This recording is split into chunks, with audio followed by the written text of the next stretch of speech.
Assalamualaikum warahmatullahi wabarakatuh. Perkenalkan, nama saya Tri Rahayu dengan NIM 53020200060. Saya mahasiswi dari UIN Salatiga jurusan Ilmu Al-Qur'an dan Tafsir. Saya di sini akan sedikit menjelaskan tentang perdamaian di dalam Al-Qur'an.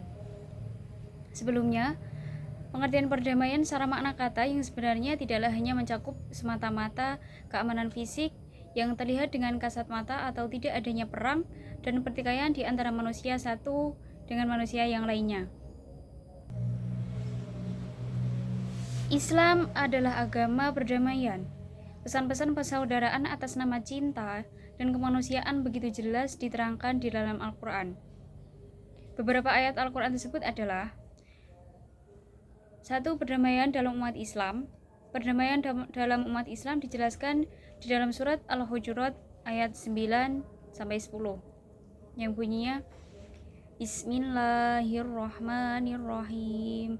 Wa in ta'ifatani minal mu'minina qatatalu fa aslihu bainahuma fa in baghat ihdahuma 'alal ukhra faqatilul lati tabghi hatta tafi'a ila amrillah fa in fa'at fa aslihu bainahuma bil 'adli wa aqsitu innallaha yuhibbul muqsitin, yang artinya, dan kalau ada dua golongan dari mereka yang beriman itu berperang, hendaklah kamu damaikan antara keduanya.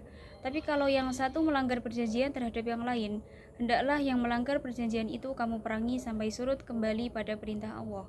Kalau dia telah surut, damaikanlah antara keduanya menurut keadilan. Dan hendaklah kamu berlaku adil, sesungguhnya Allah mencintai orang-orang yang berlaku adil. Selanjutnya ayat yang ke-10. Bismillahirrahmanirrahim.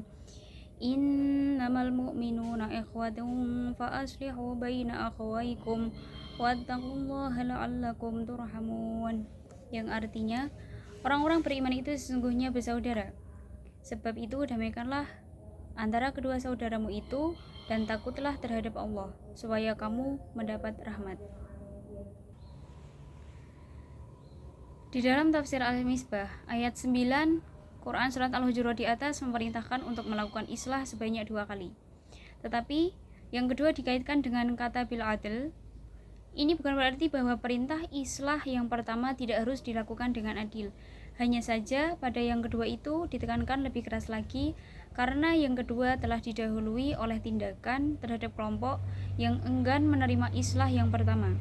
Dalam menindak itu bisa jadi terdapat hal-hal yang menyinggung perasaan atau bahkan saja lahir ketidakadilan dari yang bersangkutan akibat gangguan yang dialaminya pada upaya islah yang pertama. Dari sini ayat itu menyebut secara tegas perintah berlaku adil itu. Sedangkan pada ayat ke-10 itu menjelaskan mengapa hal itu perlu dilakukan. Karena islah perlu ditegakkan. Sesungguhnya orang-orang mukmin yang mantap imannya serta dihimpun oleh keimanan, kendati tidak seketurunan, adalah bagaikan saudara seketurunan.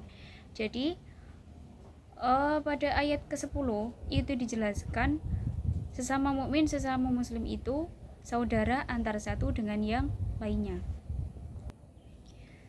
Yang selanjutnya, perdamaian antar umat yang terdapat di dalam Quran surat Al-Anfal ayat 61.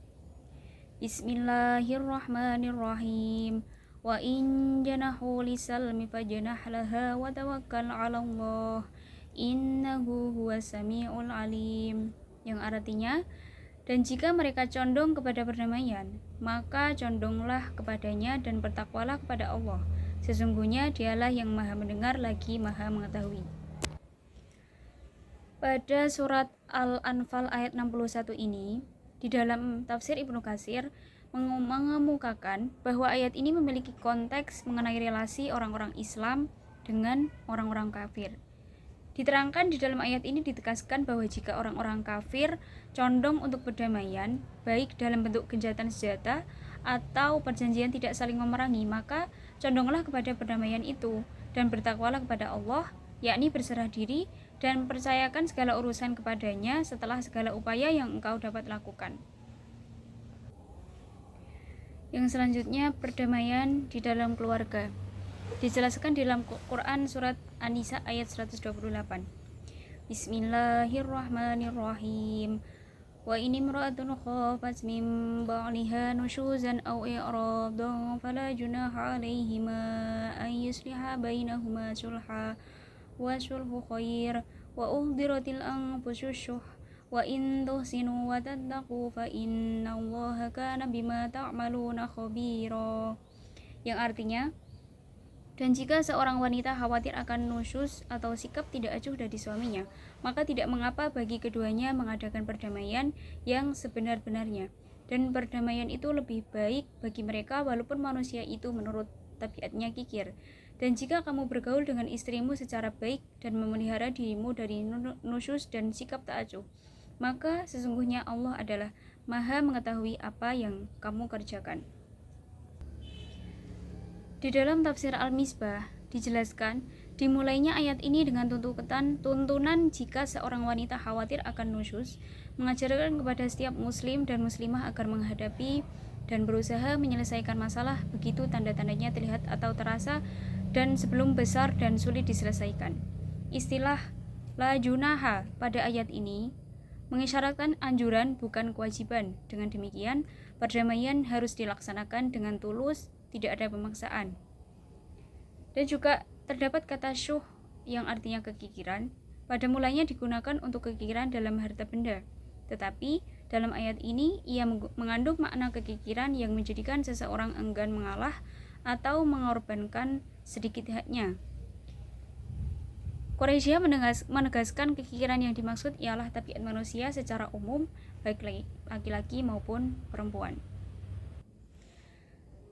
Selanjutnya, terdapat lafal tusinu, itu terambil dari akar kata yang sama dengan kata ihsan, yang artinya ihsan itu kita memperlakukan baik kepada orang lain lebih dari orang yang melakukan baik terhadap kita. Cukup penjelasan dari saya, semoga bermanfaat. Terima kasih. Wassalamualaikum warahmatullahi wabarakatuh.